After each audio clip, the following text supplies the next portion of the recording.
د بلخ ملي تلویزیون درنو لیدونکو سلام، ستړي مشئ. د دې ساعت خبرونو ته مو زه سید عمر احمدي هرکلی کوم. په مزار شریف کې 22 طالبان او د قرآن کریم حافظان له دیني زده کړو وروسته د معرفت په نوم له یوې دیني مدرسې څخه فارغ شول. د دغې مدرسې د مشر په وینا په بلخ ولایت کې د پاک اسلامي فرهنګ د خپراوي په موخه یې د خپل مسؤلیت په ساحه کې هڅې کړي څو د دې خاورې ماشومانو ته د ښو زده کړو زمینه برابره کړي ترڅو هغوی د اسلامي زده کړو په برخه کې لا زیاتې پوهې ترلاسه کړي او نورو ته هم د قرآن کریم زده کړه وروښيي. البته محفلی که امروز برگزار شد به مناسبت ناظره و روحانی قرآن کریم بود که تعداد 22 نفر ناظر قرآن کریم را مطابق تجوید آموختن و امروز شاهد فراغتشان بودیم. په ورته وخت کې یو شمیر دینی عالمانو او مجاهدینو د ښوونیزو او اسلامي پروګرامونو د پیاوړتیا په موخه د دین او شریعت احکامو ته اشاره وکړه او له ټولو فارغانو یې وغوښتل چې د دینی ستونزو د حل په موخه دې نورو ته ښوونه وکړي. د مراسمو په پای کې د بلخ ولایت د اسلامي امارت او مدرسې د مسؤلینو له لوري د قرآن کریم حافظانو ته د فضیلت پګړۍ وتړل شوې. په بلخ ولایت کې د سوالګرو او بې سرپرستو کسانو راټولولو کمیسیون جوړ شو. د بلخ سیمه ییز مسؤلان وایي د افغانستان اسلامي امارت د فرمان پر اساس به مستحق کسان له پیژندلو وروسته دوی ته ټولې لازمې اسانتیاوې برابرې شي. په پایل کې د بلخ ولایت اطلاعات و فرهنګ رئیس د افغانستان اسلامي امارت امیر المؤمنین مولوي شیخ هبت الله اخونزاده د سوالګرو د مخنیوي او راټولونې د فرمان په تړاو خبرې وکړې او ډاډ یې ورکړ چې دغه کسانو ته به ټولې لازمې اسانتیاوې برابرې کړي.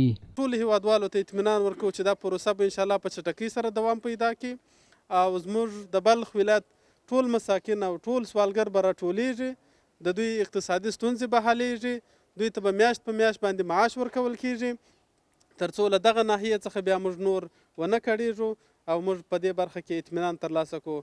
د بلخ ولایت مقام مرستیال په یاد ولایت کې خپلو برنامو ته اشاره وکړه. ویې ویل چې د افغانستان اسلامي امارت د فرمان پر اساس به سوالګرو ته د څښاک او خوړو برابرول او یوه اندازه معاش هم وټاکي. ما اطمینان میتیم که همه غریب بیچاره و بی بضاعت ولایت بلخ یک جای جمع میشه و جمع کرده میشه و سر اینا اگر واقعیت اینا واقعا مسکین و غریب باشه ما در ما برشان معاش مقرر میشه. له بلې خوا د سوالګرو راټولونې ولایتي کمیسیون رئیس د حقیقي سوالګرو د تثبیت راټولونې او دغه کسانو ته ټاکلي طرز العمل په تړاو خبرې وکړي.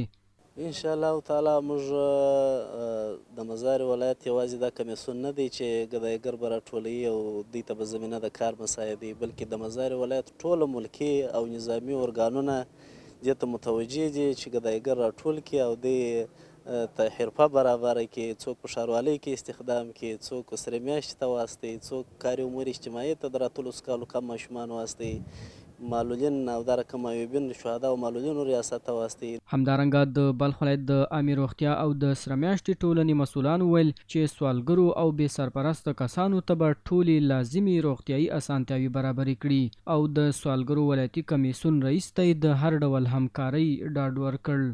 در تمام افغانستان پروسه در حال جریان است و انشاءالله ان قریب شما شاهد همین میباشین که از طریق سرمیاشت که مصارفات مالی همین مردم را به گردن گرفته و برشان به طور شفاف میرسانه به خانوادهشان. دکترای ما، پرسنل صحت عامه از اینا با خبری میکنه و اینا را چک میکنه. کسایی که به تداوی ضرورت داشته باشه مراکز صحی ما به طور 24 ساعته فعال است، ما اینا را تداوی میکنیم. په پام کې ده چې د کمیسیون به د ټاکلي اصولو په رڼا کې هره ورځ په مزار شریف ښار کې حقیقي سوالګر او بې سرپرسته کسان له پیژندلو وروسته راټول کړي.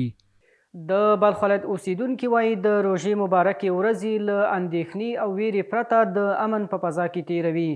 دوی وایي اختر ته په رانږدې کېدو سره اوس بازار او کاروبار هم د غوړېدا په حال کې دی. د بلخ ولایت یو شمیر اوسیدونکي وایي چې د روژې مبارکې میاشتې ورځې له اندېښنې او ویرې پرته د بشپړ امنیت په فضا کې تیروي.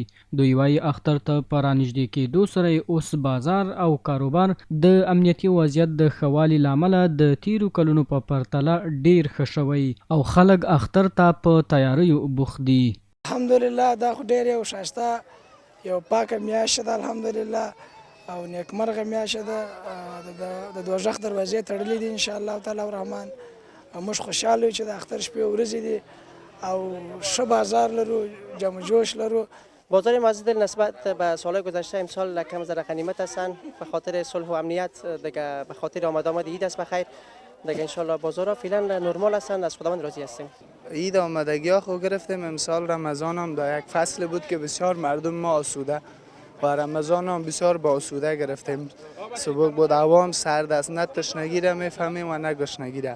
و خود ما آمدیم شهر اینی کراچی کم است در روی شهر در سرخان مفروشم و اینمی نفقه روزگار ما خودم به همین میتونم که پیش ببرم.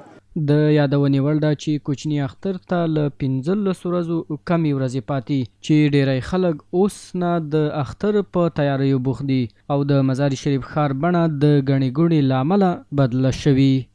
درنو لیدونکو دا و د دې ساعت خبرونه. تر بیا مو الله عمل ښه وخت.